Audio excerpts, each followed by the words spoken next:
One piece chapter 1043 के spoilers आ चुके हैं एंड आई नो आप सभी इसके लिए बहुत ज़्यादा एक्साइटेड होंगे क्योंकि लास्ट चैप्टर में लूफी को काइडो ने बहुत ब्रूटली हिट किया था एंड हम सभी ये जानने के लिए बेचैन हैं कि आगे क्या होगा। क्या लूफी सर्वाइव करेगा या नॉक हो गया होगा एंड अगर नॉक है तो क्या वो कमबैक करेगा एंड ये सब हमें इस चैप्टर में देखने को मिलने वाला है, इसलिए इस वीडियो में बहुत मजा आने वाला है। तो इस चैप्टर का नाम है लेट्स डाई टुगेदर एंड इसके कवर पेज में हम ओवन को विंस्मोक की बुक लेकर होल केक आइलैंड पर आता देख सकते हैं।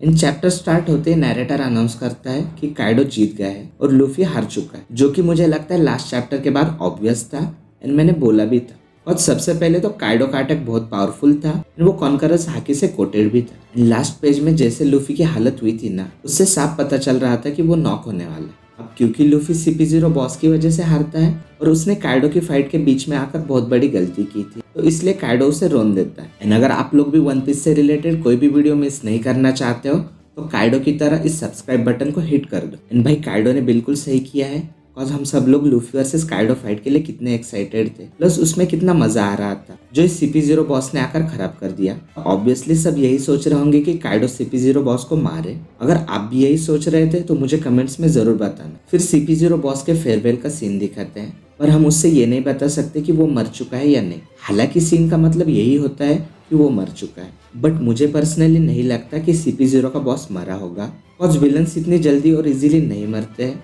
मे बी वो नॉक हुआ हो या फिर उसका कोई सीन नहीं होगा, बट मुझे लगता है वो जिंदा होगा। फिर कावामात्सु को दिखाते हैं, वो समुराई को भागने के लिए कहता है। वो कहता है कि अगर आप जलकर मर जाते हैं तो इसमें कोई ऑनर नहीं है। अब हम सभी को पता है कि समुराई हमेशा ऑनर के लिए जीते हैं और मरने से कभी नहीं डरते, बट कावामात्सु नहीं चाहता कि किसी की जान जाए, बिकॉज वो बहुत इमोशनल है प्लस एकदम काइंड हार्ट है। फिर काइडो की कैसल के अंदर एंट्री होती है और वो कहता है कि लूफी मर चुका है। मतलब सोचो गाइस, क्या एपिक सीन होगा एंड सब लोग कितने शॉक हुए होंगे एंड डर गए होंगे, और सब लोग ये सोच रहे थे कि लूफी काइडो को हराएगा एंड लूफी सबकी हॉबी है। एंड अब ऐसे अचानक से आके काइडो ये अनाउंस कर रहा है तो सब शॉक ही हुए होंगे ना। एंड मैं स्ट्रॉइड्स को छोड़ के बाकियों की बात कर रहा हूँ, बिकॉज हमें पता ही है कि स्ट्रॉइड्स कैसे है, वो कभी भी अपने फ्रेंड्स में बिलीव करना नहीं छोड़ते। फिर काइडो ये भी कहता है कि मोमो को हार माननी होगी। अब आई नो आप सोच रहे होंगे कि काइडो ने लूफी को तो हरा दिया है एंड अगर लूफी हार गया है तो अब मोमो क्या करेगा। तो देखो सीन ऐसा है ना कि मोमो इस रेड का लीडर है एंड सभी समुराई वो लोग मोमो के लिए लड़ रहे हैं, तो जब तक मोमो हार नहीं मान लेता तब तक वो लोग भी हार नहीं मानेंगे। एंड काइडो भी नहीं चाहता कि ज्यादा लोग मरे, और उसकी फर्स्ट प्रायोरिटी यही होती है कि स्ट्रॉन्ग लोग उसकी आर्मी ज्वाइन करें, एंड इसलिए वो मोमो को हार मानने को कह रहा है। अब किड और लॉ को भी लगता है कि लूफी हार गए हैं और इसलिए वो लड़ने जाते हैं। ये चीज मेरे लिए बहुत ज्यादा शॉकिंग है, बिकॉज इन दोनों ने अभी अभी एक योनको को हराया है, प्लस दोनों ही बहुत ज्यादा एग्जॉस्टेड है, तो लड़ने के लिए ताकत कहाँ से आई। एंड दूसरी बात ये है कि इन लोगों ने मान कैसे लिया कि लूफी हार गया है। चलो एक बार के लिए किड का तो समझ में आता है कि वो नया है, बट लॉ को तो मरीन फोर्ड से पता है कि लूफी मतलब मिरेकल्स। फिर उसने कैसे मान लिया कि लूफी हार गया। अब लॉ का लूफी पे ट्रस्ट कहा गया।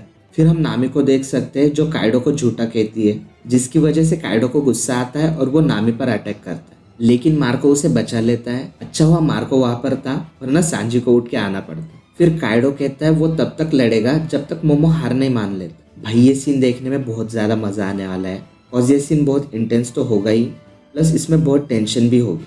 एंड एनिमे में देखने को तो और भी ज्यादा मजा आएगा, और उसमें वो इंटेंस म्यूजिक भी होगी। फिर नेकोमामुशी और कैरेट भी लड़ने जाते हैं। अब ये काइडो क्या पूरे अलायंस से अकेला लड़ेगा, बट क्या ही बोल सकते हैं, एक तो वो एक योनको है प्लस स्ट्रॉन्गेस्ट क्रीचर भी है, तो वो कर भी सकता है, बट मुझे नहीं लगता कि अभी कोई भी उसे हराने जितना स्ट्रांग है या उस कंडीशन में है। तो एक बात तो कंफर्म है कि चैप्टर्स बहुत इंटरेस्टिंग होने वाले हैं। अब ये सारी सिचुएशंस देख के मोमो हार मानना चाहता है और वो भी चाहता है कि कोई भी ना मरे।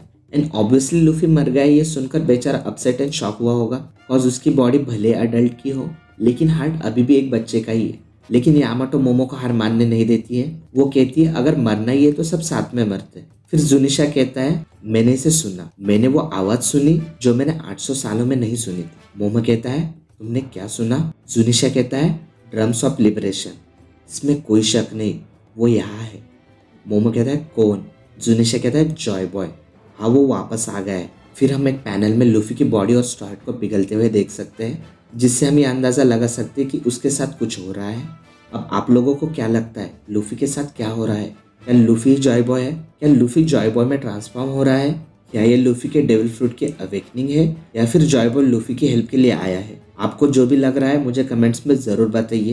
एंड इसके ऊपर भी मैं जल्दी वीडियो लाऊंगा, तब तक आप लूनारियंस का ये वीडियो देख सकते हैं। एंड हाँ, नेक्स्ट वीक मांगा ब्रेक है,